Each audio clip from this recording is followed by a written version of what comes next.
माना अपनी जेब से फकीर है, फिर भी यारो दिल में हम अमीर है। माना अपनी जेब से फकीर है, फिर भी यारो दिल में हम अमीर है। किसी पे पिट जाएगी वो जिंदगी, चले बाहर के लिए वो जिंदगी। किसी को हो न हो हमें तो एतबार, जीना इसी का नाम है। But having said that, in your article, and I have that right in front of me, Kamal, you also asked the question, what is wrong with layoffs, right? And that's a very valid question, and you did, touch upon that in the earlier part of our conversation. But what do you think, great companies do when actually faced with a slowdown? See, in my view, great companies communicate better. Yeah. That is the core of all the heartburn that we are saying today, or sort of putting it out in social media, is purely because of how it was done versus why it was done. Yeah. I think how is where the problem is.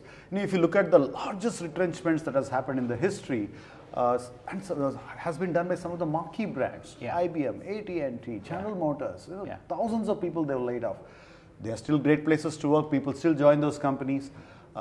I think the point here is about how some of these communications have happened. We all know the famous example of firing people on Zoom, being inconsiderate of laying off people today and weeping in front of employees, then signing up a large brand ambassador paying millions of dollars. Yeah. I think that is where people are calling it out and feeling that, is this who you are? Yeah. And I think the how part is where the great companies are different than anybody else who's purely looking at it as a number. I think that's what people are asking. Can we deal with it better? Yeah. So one is the how, which is can they communicate better and so on. The other is, to my mind, is also, I think, linked to how have they thought this through more strategically. So, for instance, in a downturn, I mean, do the leaders have a growth mindset as well? Are they looking at being more innovative in terms of their product portfolio, in terms of how they can secure revenue with their existing customers, how they can build more recurring revenue models, because ultimately it's when the revenue goes down that people face this pressure. Either revenue goes down or you're doing a significant transformation, right? But I think in most in cases, particularly in these times, it's around, there is revenue pressure because you're not getting the growth.